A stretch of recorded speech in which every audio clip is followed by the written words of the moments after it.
asalaamu calaykum waraxmatullaahi tacaala wabarakaatu. soo dhowaada saaxiibya, waxaan rajaynaynaa caafimaad qabtiin dhammaantiinba. ku soo dhowaada muuqaalkeena maanta. waxaan idingula wadaagayaa buug aad u qiimo badan oo xambaarsan fariimo kala duwan sida aqoon guud, dhiirigelin, wacdi iyo waano. buuggan aad ku qiimaha badan oo la magacabaxay Salaad Baa Dhaaftay.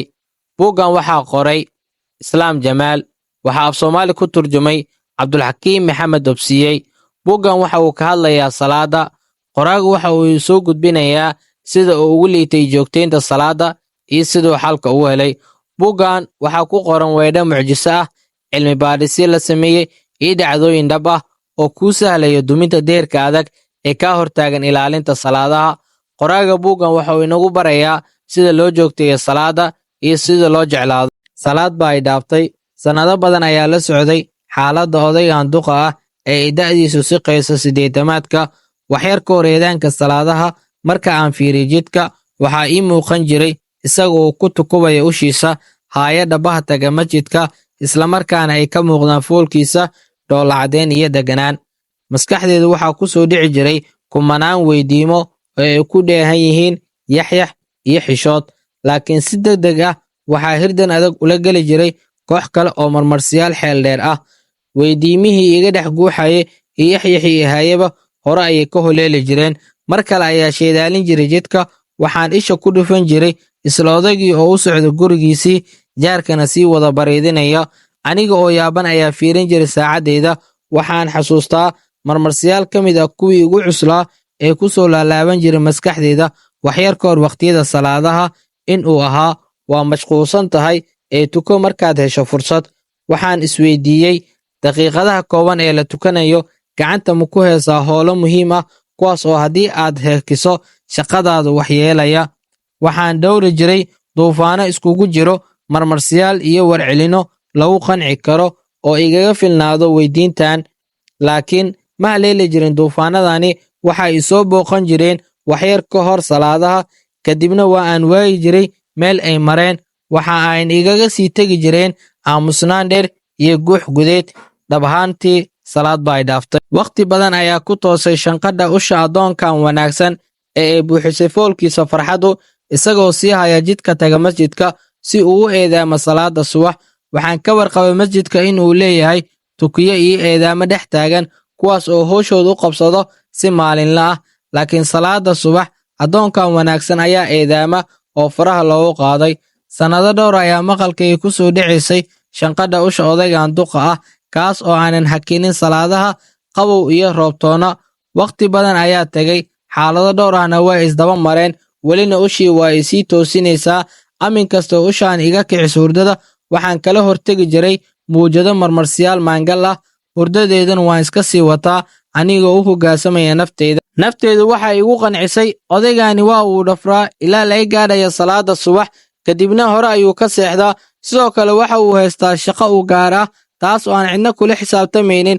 sidaa darteed waxaa u fududaatay sannado badan inuu dhowro salaadaha.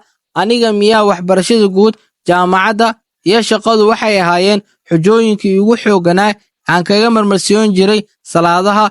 xilli kasta oo ay nafteedu hiiftana waxaan ugu laabqaboojin jiray maalin un ayaa samayn doonaa. waxaa la gaaray maalintii aan odaygan wax ka weydiin lahaa shaqadiisa iyo noloshiisa maalinlaha ah. waxaa ii soo baxay inaannu soo jeedin habeenkii, sidoo kale inuu seexdo wakhti dambe, waayo waa uu shaqeeyaa habeenkii. xaaladuhu sidaasay tahay, saacado kooban uu seexdo, haddana subax kasto waa uu soo kacaa kadibna eedaamaa. wakhtigan aniga iyo nafteedu ma aanu murmin, waayo ma haysto wax aan ku marmarsiyoodo.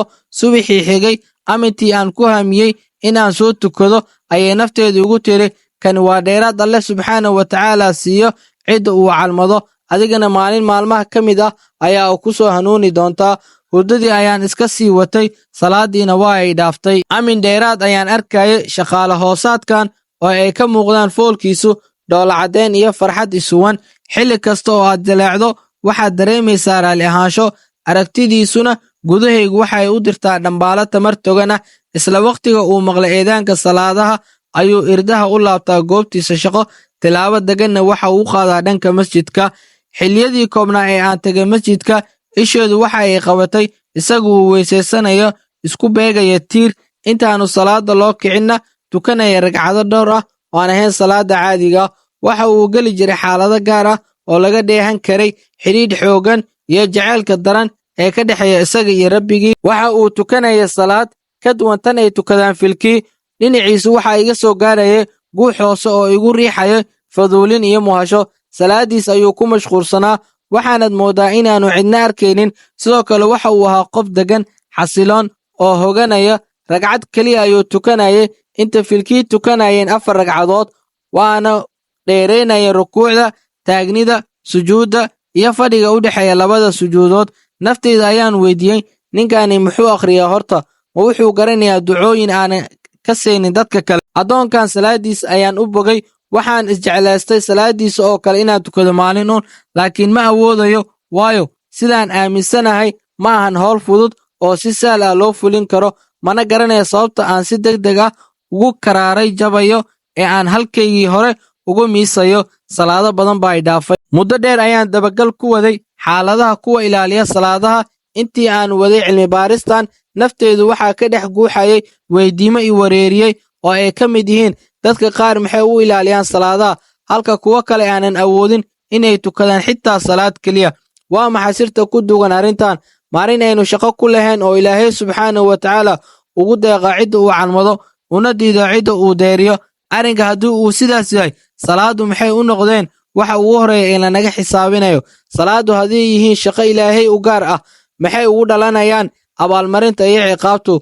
Weydiimahan iyo kuwo kale oo badan ayaa ka guuxayo. Sidaa darteed waxaa lama huraan noqotay in aan u raadiyo warcelino ku habboon.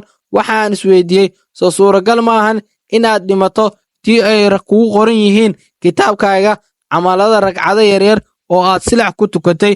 Waxaan go'aansaday in aan wareysto oo xog ka helo nolosha kuwa xulka ah ee ilaaliya salaadaha.